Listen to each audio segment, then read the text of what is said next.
I want you to understand something about the town I grew up in. Millhaven, Ohio is the kind of place where everyone knows everyone, and nobody knows anyone at all. It is the kind of place where the high school football team gets a parade every fall, where the 4th of July fireworks happen over the same cornfield every single year, where the church on the corner of Maple and 3rd has had the same pastor for 27 years, and where the idea of a girl loving another girl was not something that was spoken about. Not hatefully, not with fire and venom, just silence, erasure, a collective agreement not to name the thing and therefore to make the thing not exist. I grew up in that silence. I grew up as the daughter of David and Margaret Ashworth, who were good people, genuinely good people, who loved me the best way they knew how, which was with expectation. My father coached Little League. My mother organized the church bake sale. They wanted for me the life they understood, the life that fit inside the frame they had built. I tried to fit. God, I tried so hard to fit. I dated boys through high school. Nice boys, boring boys. Boys I felt absolutely nothing for but sat beside at the movies anyway, let hold my hand in the hallways because the performance of it was easier than the conversation that would follow if I stopped. I smiled at the right moments. I wore the right clothes. I applied to a high state and thought, distantly, that maybe college would feel different. Maybe the numbness would lift. Maybe I would finally understand what everyone else seemed to feel so naturally. I did not think about girls. I refused to think about girls. Refusing to think about something is, of course, its own form of thinking about it constantly. And then, the summer before my senior year, Ren Callaway moved to Millhaven. Ren arrived in July when the heat was thick and everything smelled like cut grass and sunscreen and possibility. She arrived with her mother, a thin woman with tired eyes named Judith, and a beat-up blue Honda that had bumper stickers on it from cities I had never been to. Seattle, Austin, Asheville. They moved into the yellow house 3 streets over from mine. I did not meet Ren immediately. I heard about her first, the way you hear about everything in a small town, through the permeable membrane of neighborhood gossip. My mother told me at dinner one Tuesday that a new family had moved in, a single mother and her daughter, that the daughter was going to be a senior too, that I should be friendly. I said I would be. I did not expect what friendly would cost me. The first time I actually saw Ren was at the public pool. It was a Thursday afternoon in late July. I had gone with my friend Cassie, who was talking about some boy she liked, and I was half listening, floating on my back in the shallow end, staring up at the sky and feeling that familiar hollowness that I had learned to call normal. And then someone jumped off the diving board, and the splash pulled my attention, and I turned, and I saw her. She was standing at the edge of the pool, wringing water out of her hair, laughing at something. Her laugh was loud, unself-conscious, the laugh of someone who had not yet learned to make herself smaller. She was wearing a yellow swimsuit, and she had paint stains on her left arm that the chlorine had not quite washed off, and she was the most alive-looking person I had ever seen. I put my feet on the ground. I stared. Cassie said something to me, and I did not hear her. I had spent 17 years not thinking about girls. In the space of 30 seconds, I understood with devastating clarity that I had been lying to myself. Her name, I learned, was Ren. She introduced herself to me that same afternoon, swimming over with that loud, easy energy and saying, "Hey, you're Claire, right? From Maple Street, my mom mentioned you. I'm Ren. I just moved here and I already miss Seattle and I'm going to be at Jefferson High in the fall. Are you at Jefferson?" She said all of this in one breath. I said yes. It was the most inadequate response in the history of human language. She grinned, "Cool, can I sit with you?" She did not wait for an answer. She just pulled herself up onto the pool ledge beside me, dripping, unabashedly taking up space, and within 10 minutes she had made me laugh 3 times and told me her life story in broad strokes, and asked me approximately 47 questions about myself, with what felt like genuine curiosity. I had never been looked at that directly before. I did not know what to do with it. What I did was fall, quietly, catastrophically, completely. Senior year with Ren was the first year of my life that felt real. She was an artist. She painted, she sketched, she had notebooks full of drawings of everything she saw, and she saw everything. She noticed the way light changed at 4 in the afternoon. She noticed the color of rust on old fences. She noticed when I was sad before I did. We became inseparable in that way that girl friendships sometimes are, which is to say completely and without explanation. We sat together at lunch. We studied together on Wednesday afternoons. We walked home from school when the weather was good, taking the long way that added 20 minutes to the trip, because neither of us was ready for the walk to end. She talked to me about everything: her parents' divorce, the way she had felt invisible at her old school, her dreams of going to art school in New York, her complicated feelings about her mother's new relationship. She handed me her interior life like it was the most natural thing in the world. I gave her pieces of myself in return, small pieces at first, safe pieces, and then larger ones until I had given her nearly everything except the one true thing, the central fact of my life, the thing I still did not have language for. I loved her. Not in the way I understood girls were supposed to love girls. Not as a friend, though she was my best one. I loved her the way I had read about in books, the way songs were written about, the way that made the ordinary world shimmer at its edges when she walked into the room. I did not tell her. I would not have known how. The bracelet appeared in March. We were at her kitchen table, doing homework, her mother working a late shift at the hospital where she had recently started as an intake coordinator.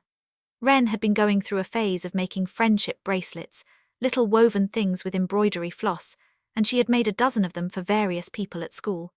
I had watched her make them and said nothing, which I think I believed was me being casual and not obviously hoping she would make one for me.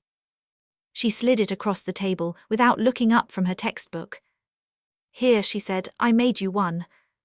I picked it up. It was purple and gold, our school colors, with a tiny star bead in the center. Simple, handmade, imperfect. I put it on immediately.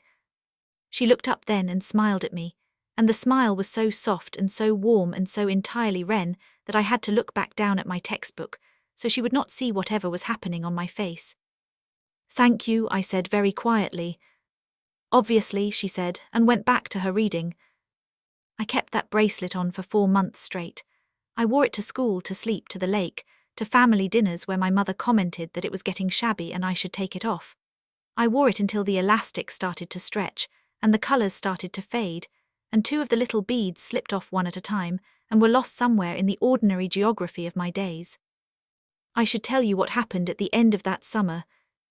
I should tell you because it is the thing that made the bracelet into a talisman, into a thread connecting me to the idea that something once felt real and true and warm, even if only for a moment. It was August, 2 weeks before we were both supposed to leave for college. She was going to Parsons in New York. I was going to Ohio State, which already felt like a concession, like a surrender to the shape of the life my parents had imagined for me. We were sitting on her back porch in the dark, looking at the stars, something we had done a dozen times that summer. But that night felt different. That night there was a weight to the air, the specific gravity of an ending approaching. She said, "I'm going to miss you so much." I said, "I'm going to miss you too." There was a silence. And then she said, very carefully, very quietly, as if she were testing the words as she said them, "Claire, can I tell you something?" I said yes. She looked at the stars for a long moment, and then she said, "I think I like girls, like I think I might only like girls, and I don't know what to do with that." The world stopped. I felt it stop. I felt the night air pause. I felt every molecule of my body hold itself completely still, while my brain attempted to process what she had just said. She was still looking at the stars. Her voice had been so careful, so quiet. She looked smaller than I had ever seen her look. I opened my mouth. I do not know to this day what I would have said. Because at that exact moment my phone rang, my mother's ringtone, the one I always answered because I had been raised to always answer. I answered. My mother needed me home. There was something about a family thing, an aunt arriving early. I could not really process the specifics because my entire consciousness was vibrating with the thing Ren had just said. I said I had to go. Ren nodded, her expression carefully neutral. I walked home.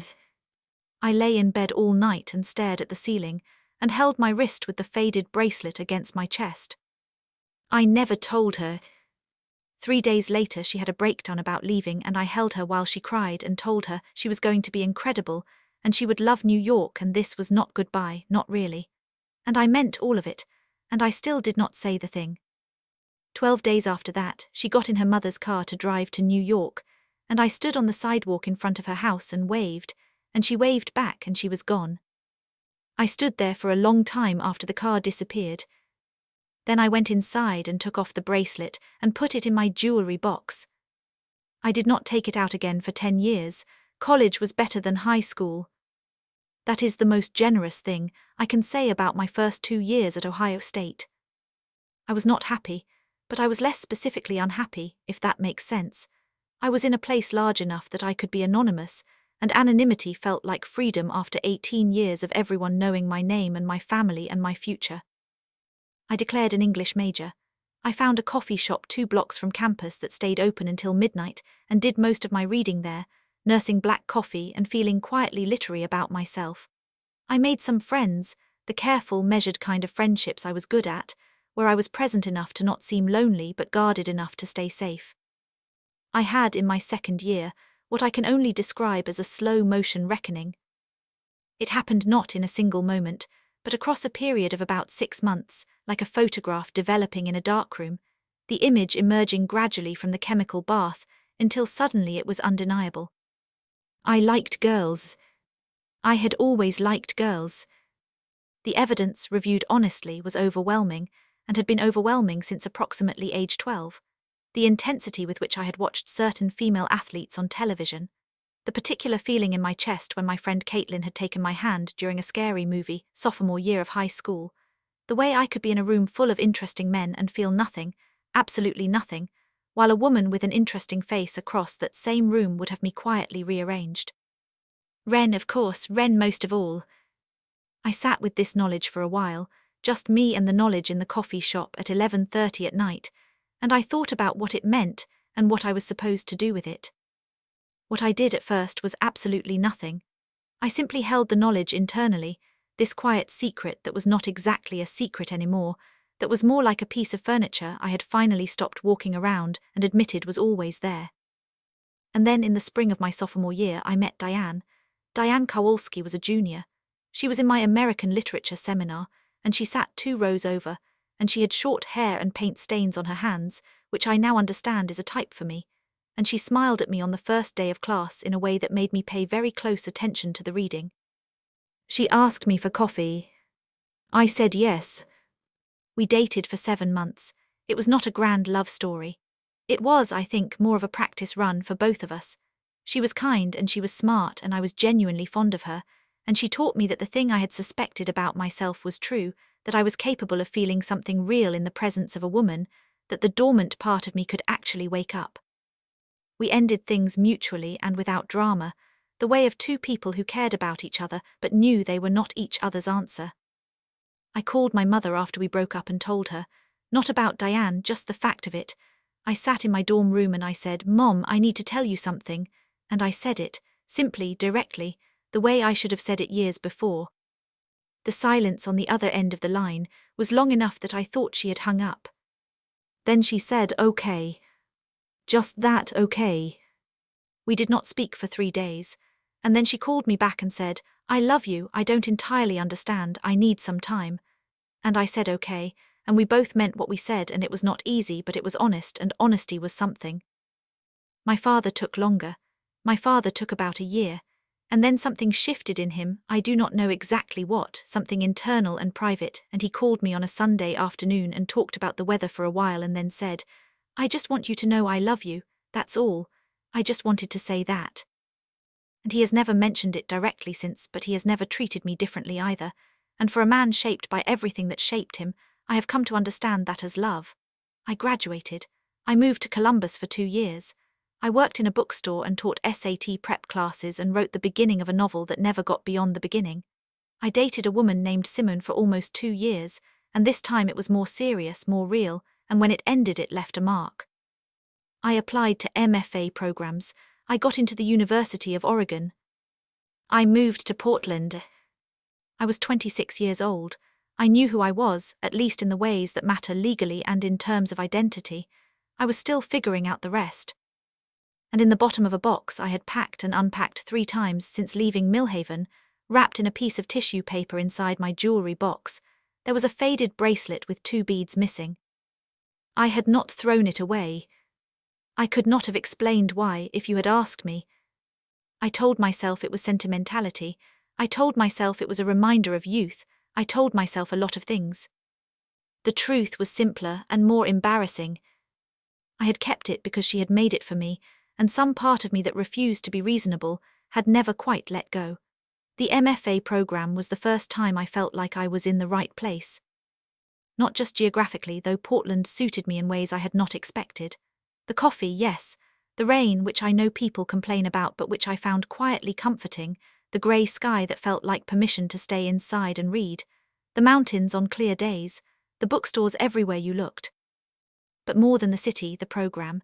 Being in rooms full of people who cared about language, who argued about sentences, who read the same books I did and wanted to talk about them for hours. It was the first time in my life I felt like I had found my people. I finished the MFA. I got an adjunct position at the community college. I published a few short stories in literary magazines that not many people read, but that felt like proof, like evidence that the work I was doing was real. I had a small apartment in the Alberta Arts District, a cat named Fitzgerald, a routine that felt like a life. I was mostly happy. That qualifier, mostly, was doing a lot of work. I was lonely in a way that I had become accustomed to, the kind of loneliness that settles in so gradually you stop noticing it the way you stop noticing background noise. I dated occasionally. Nothing that lasted. I had friends, genuine ones by then, people I trusted and laughed with and called when things were hard. But there was a space in me that stayed empty. I was 31 years old when things changed. The night that changed things did not seem in the moment like a night that would change things. It was a Thursday. I had finished teaching and gone to a reading at Powell's Books, because there was a poet I liked, and also because Powell's was one of my favourite places on earth and any excuse to be there. After the reading, I stopped at a bar nearby for a glass of wine with a colleague named Grace who taught philosophy and was good company. The bar was crowded. Some kind of event happening, I did not fully register what. Live music, I think. We found seats at the far end of the bar and talked about a student we were both concerned about and about a faculty meeting that had been particularly absurd and about the book Grace was reading. And then the music started. I turned automatically, the way you do when sound begins. She was standing at the microphone. She was, I would later learn, Stella Avery. She had been for the previous 3 years something of a phenomenon in the Pacific Northwest indie folk scene, the kind of musician who had a devoted following that was on the verge of becoming something much larger. She had an album that had gotten attention. She had played festivals. She had a voice that was, and I am not being hyperbolic, genuinely extraordinary. But I did not know any of that yet. I just saw a woman with dark hair and a guitar, standing at a microphone in a bar, looking out at the crowd with this expression of complete calm. And then she started to play, and my glass of wine stopped halfway to my mouth and stayed there. Her voice was I have been trying to find the right words for Stella's voice for 3 years now, and I am not sure language is adequate to it. It was low and warm and aching all at once. It sounded like the feeling of being almost asleep, that soft dissolving at the edges. It sounded like the first cold day of autumn. It sounded like something you had been missing without knowing you were missing it. I put my glass down. I turned fully toward the small stage. Grace said something. I did not hear her. She played for 45 minutes. I did not move significantly for 45 minutes. I was aware distantly that this was probably obvious, that I was sitting at a bar staring at a stranger with an expression that was almost certainly undignified. I could not manage to care about that. After the set, Grace, who is a perceptive person and a kind one, said, "You should go introduce yourself." I said, "I can't just go introduce myself." Grace said, "Why not? That's what people do after a good set. Go tell her she was great, it would be weird not to." This was a reasonable argument, and I was aware that it was a reasonable argument, and I also wanted to walk directly out of the bar and go home and never speak to anyone again, because I was clearly not safe to be around humans. I said, I'm not a music person, I won't know what to say." Grace said, "Say she was great, that's it, that's the whole thing." I looked over at the area near the small stage where Stella was talking to a few people, laughing at something, her guitar leaning against the wall behind her. I took a breath. I went over. The introduction was, in fact, as simple as Grace had promised. I walked up and waited until she had finished the conversation she was in, and then I said, "Hi, I'm sorry to bother you. I just wanted to say that was really beautiful. You have an incredible voice." Stella Avery turned and looked at me. She was taller up close than she had seemed on the small stage. She had dark eyes and a face that was striking rather than conventionally pretty, all interesting angles and expressions. She was wearing a flannel shirt and jeans, and she had guitar calluses on her left hand, and she was looking at me with an attention that was suddenly slightly alarming. "Thank you," she said, and then, "Did you like it?" Which seemed like an odd follow-up question, after I had just said it was beautiful, but I understand now that musicians do not always hear compliments the way they are intended, that they are often actually asking something more specific. I said yes, genuinely, the second song especially. What was it called? Her expression shifted, became slightly more interested. "It's called Watershed," she said. "It's not on the album yet, I'm still working on it." "The bridge is extraordinary," I said. "The way the chord progression shifts, it felt like something giving way." She looked at me for a moment. "That's exactly what it's supposed to feel like," she said. We talked for 40 minutes. I missed the last bus home and had to call a rideshare, and I did not mind even slightly. I want to be accurate about this part, because I have a tendency to romanticize in retrospect, to arrange the memories so they flow too smoothly toward the inevitable ending. So let me be accurate. We did not immediately fall into love. We fell into something first, and the love came from that something, from the accumulation of it. She texted me the next day. She had gotten my number at the bar, which I had noticed and was still quietly absurd about. She said, "If you're free Saturday, I'm playing a small show in Selwood. Different vibe, thought you might want to hear more." I said I would be there. I was there. After that show, she bought me coffee at the diner next door, and we talked until 11 o'clock at night about music and writing, and the specific quality of loneliness that creative work produces, the strange paradox of making things from your most private interior life, and then offering them to strangers. "It's like handing someone your dream journal," she said, "and then standing there while they read it." I said, "Writing is the same. You take the most embarrassing, most secret parts of yourself and arrange them into something, and then you send them out and hope someone recognizes something in it." "Does anyone?" she asked. "Sometimes," I said, "and those are the moments that make the rest worth it." She looked at me across the diner table with those dark eyes and she said, "Yeah, exactly that." We started meeting for coffee, once a week, then twice, then in the irregular way of people who have stopped counting. She told me she had grown up in Bend, Oregon, the middle of three sisters. She told me she had moved to Portland at 22 with $400 and a guitar she had borrowed and never returned. She told me she had been in a serious relationship that had ended 2 years ago and had left her guarded in ways she was still identifying. I told her about Simone. I told her about the MFA, about the novel I had never finished, about the specific pleasure of a good sentence. I did not tell her about Ren yet.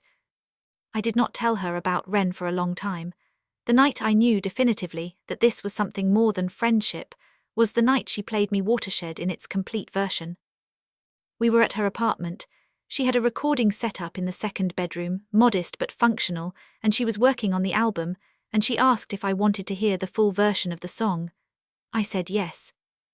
She played it sitting on the edge of her bed, just her and the guitar, the recording equipment dark and silent in the corner. She played it for me alone, which I understood later was not something she did casually. Halfway through the bridge, I realized my hands were shaking. Not dramatically, a small, quiet tremor in my fingers that I pressed against my thighs and hoped she did not notice. The song was about loving someone and not being able to say it, about carrying the weight of an unspoken thing, about standing at the edge of something and retreating every time. "Who is it about?" I asked when it ended, because I wanted to know and because asking felt safer than what else I might have said. She was quiet for a moment. Then she said, "Me, it's about me. All my songs are really just about myself in the end. It's about not saying something you should have said. It's about being afraid," she said, and then looking back and seeing how much the fear cost you. I sat with that for a moment. "How much did it cost you?" I asked. She looked at me directly. "A lot," she said. "I'm trying to learn from it." We held that look for a moment too long for friendship. Then she played me another song and the moment passed. But I lay awake that night thinking about it, turning it over, pressing on it like a bruise to see if it hurt. It hurt the way that things hurt when they are also wonderful. The conversation happened 4 months after we met. We were walking along the waterfront, a Sunday afternoon in November, the sky that particular Portland grey that I had come to love. We were talking about something, I cannot remember what, some minor thing, and then there was a silence, and the silence had a different quality than our usual silences. She stopped walking. I stopped too. She said, "I need to tell you something." I said, "Okay." She said, "I really like spending time with you, like a significant amount, and I want to be honest about that because I've done the thing where I don't say things and I've seen how that goes." My heart was making a great deal of noise. I said, "I really like spending time with you too." "I know," she said, "but I'm trying to say something more specific than that." "Okays." "I think I like you," she said, very directly, in the way of someone who has practiced saying hard things and still finds them hard. In the way where it's not just about enjoying your company. I like you and I keep thinking about it and I've decided it's better to just say that and let you respond how you respond. I looked at her. I thought about 10 years of not saying things. I thought about a porch in August and a phone that rang and the years I had spent afterward wondering. I thought about a faded bracelet in the bottom of a jewelry box that I had moved across 4 states and could not throw away. I said, "I like you too, very much in the same way." She looked at me for a moment. Then she laughed, not a big laugh, just a small exhale of relief, and said, "Okay, good." I was 60% sure but 40% terrified. I said, "Me too." She took my hand. We stood there at the edge of the river while Portland moved around us, and her hand was warm in mine, and I thought, oh, so this is it. This is what it is supposed to feel like. The first months of loving Stella were some of the most disorienting of my life, in the way that happiness can be disorienting when you are not practiced at it. She was not easy to love. I want to say that honestly, because she was the one who insisted we tell our story without flattering ourselves, when we sat down to think about it. She was guarded in unexpected ways. She could be intensely present one day, completely open, and the next day she would have retreated somewhere inside herself, and the door would be closed. She had a complicated relationship with her own success, which was growing.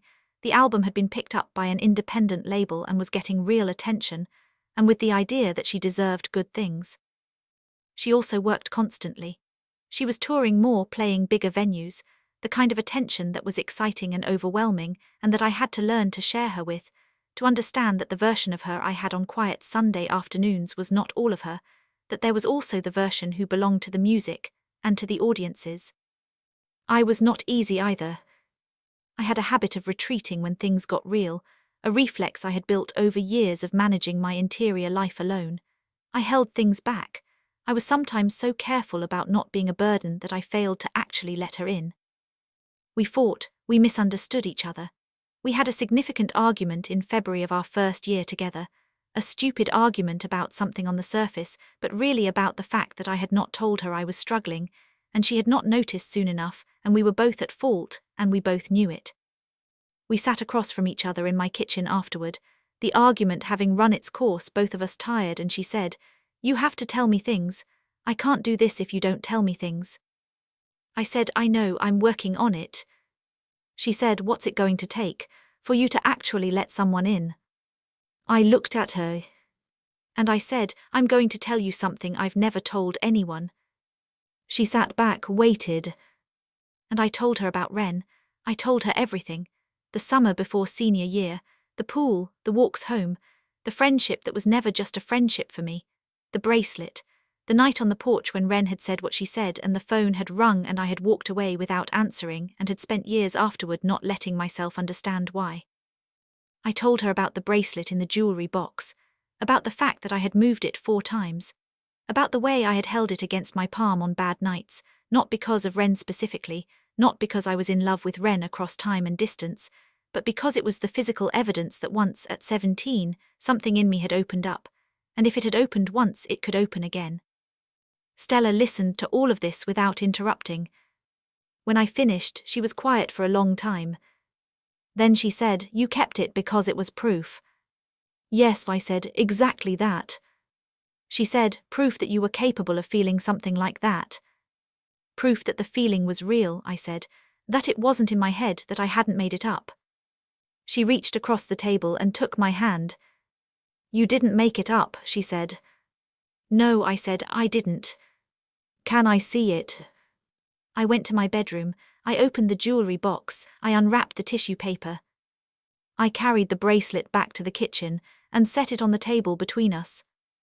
She looked at it for a long time, a small, faded, imperfect thing, 2 beads missing, colors bled together. "It's beautiful," she said. "It's a mess," I said. "Those are the same thing sometimes," she said. I looked at her across my kitchen table in the wreckage of our first real argument, and I thought, I am going to love you for a very long time. The album came out in the spring. It was called Watershed. The song by that name was the 3rd track. The liner notes thanked several people by name, and at the end of the list was CA, for the conversation that changed the bridge.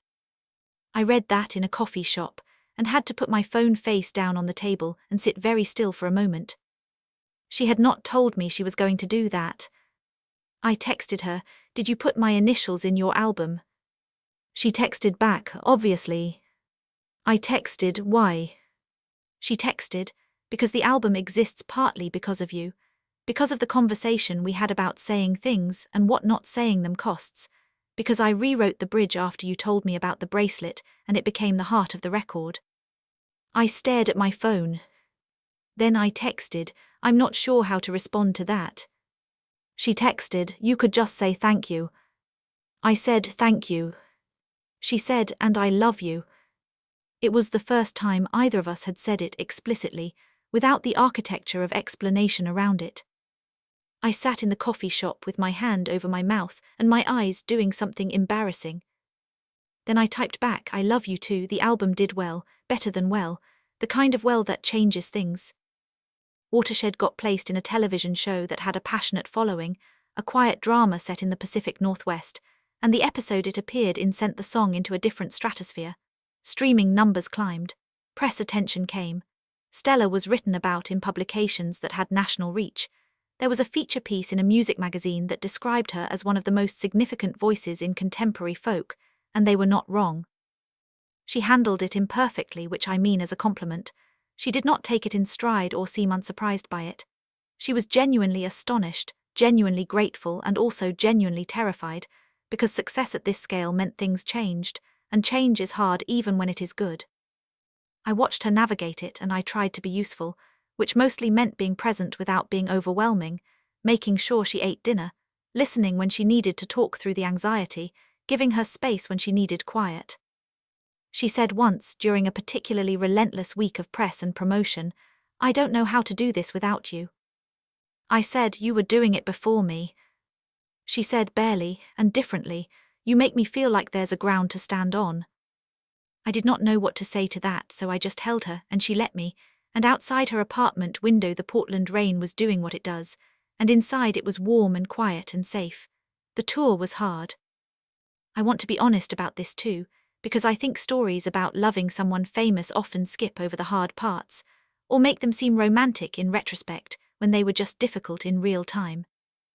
She was gone for 6 weeks in the fall, then 8 weeks in the winter, then a shorter stretch in the spring that still felt long. I was teaching, finishing a manuscript, living my life, and she was in a van and then a tour bus and then a series of hotel rooms, and we talked on the phone every night or tried to. The time zones were a problem on the West Coast dates, and we were both tired in different ways. There were nights I missed her so badly it felt physical. There were nights, I will be honest, when I wondered if we were capable of sustaining this, if the distance was something we could keep bridging. And there were nights when she called from somewhere in Texas or Tennessee or Michigan, and I could hear the noise of backstage in the background, and she would say, "I just wanted to hear your voice," and I would say, "I'm here," and we would talk about nothing important for 20 minutes, the content not mattering, just the thread of connection mattering, and I would go to bed feeling better in the specific way that comes from being genuinely known by someone. We made it through the touring cycle. We had a conversation at the end of it, in her apartment, her newly home and both of us readjusting to being in the same room. She said, "This is only going to get more complicated. The career, the travel, I want you to know that going in." I said, "I know." "Is it okay?" she asked. "Is this okay? I need you to be honest." I thought about it, actually thought about it, not just reaching for reassurance. "It's hard sometimes," I said. "I won't pretend it isn't, but the hard sometimes doesn't come close to outweighing the rest." She looked at me. "The rest?" she asked. "You," I said. "The rest is you." She found the jewelry box by accident. We had been together for almost 2 years. She kept some things at my apartment, an efficient cohabitation that we had slid into without formally discussing it, and I kept some things at hers. We had talked vaguely and happily about moving in together, had even looked at a few apartments, though we had not committed to anything yet. She was looking for a hair tie. She had opened my dresser, which she had permission to do, and then the small wooden box on top of the dresser, and the bracelet was on top. I came out of the bathroom and found her holding it. She looked up at me. She did not look alarmed or confused. She looked, if anything, very careful. "Is this it?" she asked. "The one from the story?" "Yes," I said. She turned it over in her hands. "It's smaller than I imagined," she said. "Most things are." She held it for a moment more, then she set it very carefully back in the box. "I'm glad you kept it," she said. "Why?" She thought about this. "Because it kept you connected to the part of yourself that was capable of feeling things. You told me once that you held onto it on bad nights as proof." She looked at me.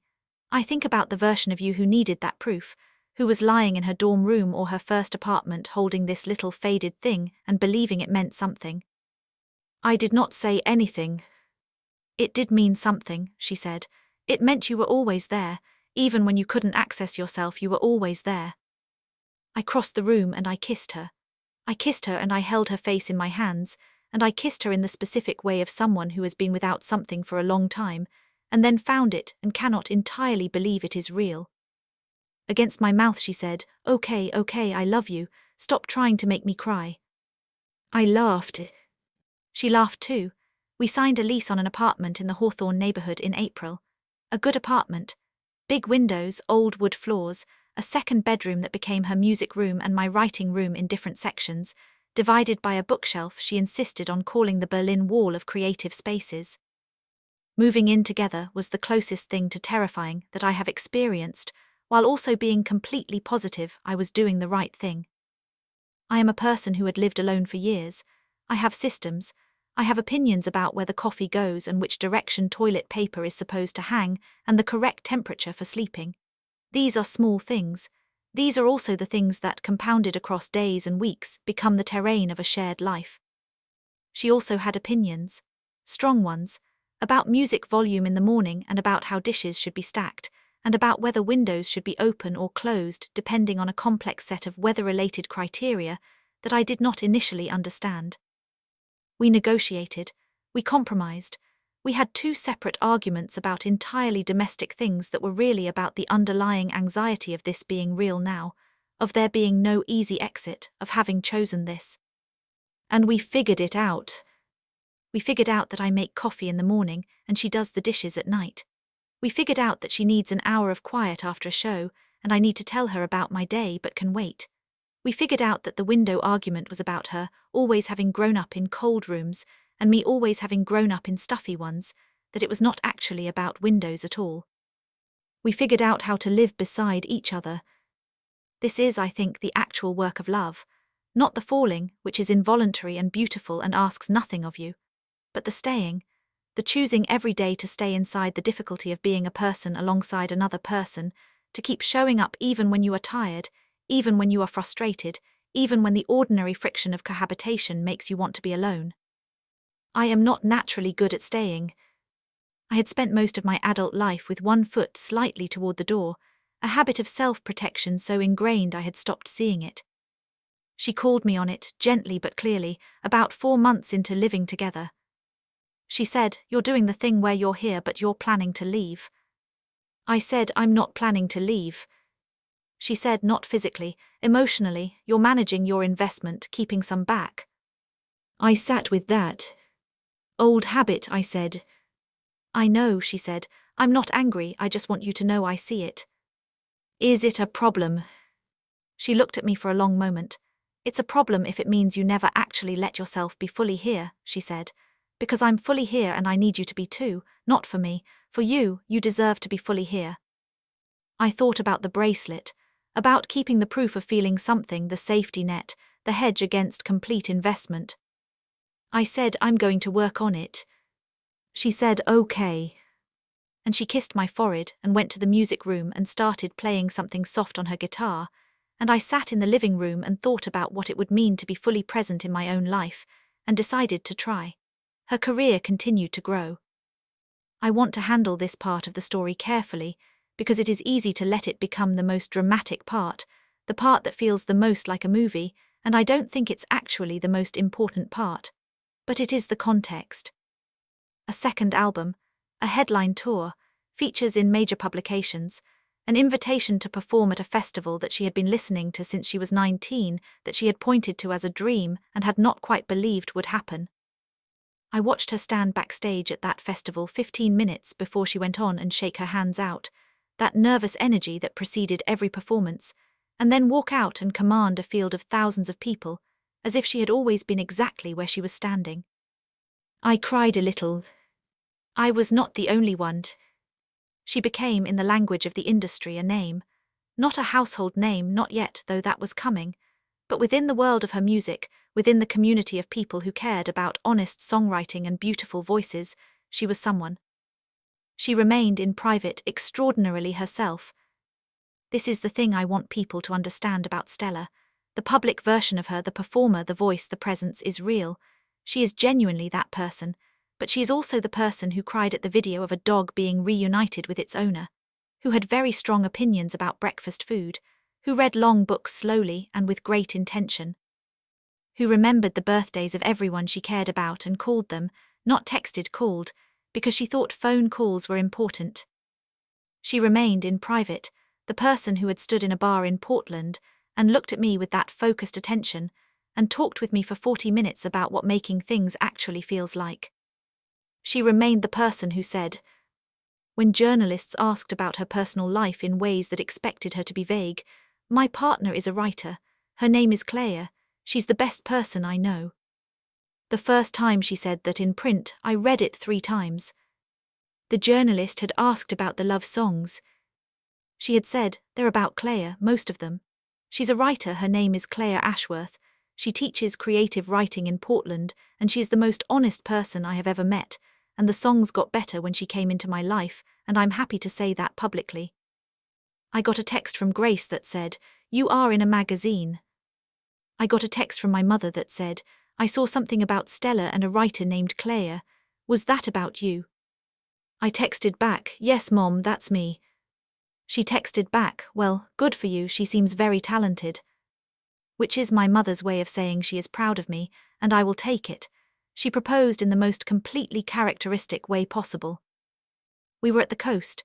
We went to the Oregon coast a few times a year, to a small town called Cannon Beach that I had first visited on a solo trip during the MFA, and had loved and introduced to her, and that had become ours.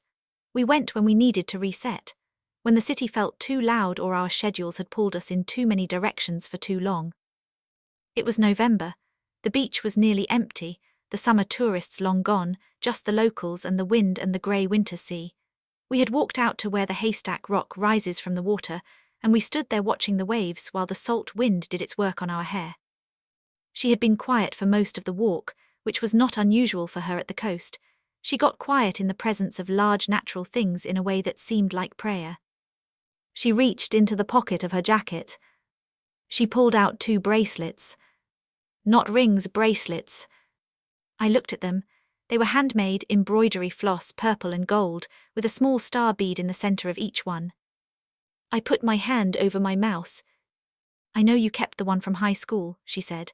Her voice was steady, but her eyes were doing something complicated. I know what it meant, and I would never want you to replace it or give it up. It's yours and it belongs to you and your story.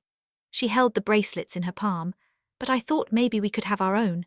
The same colors, because you once told me those were your high school colors and you think they're ugly together, but I think they're actually nice.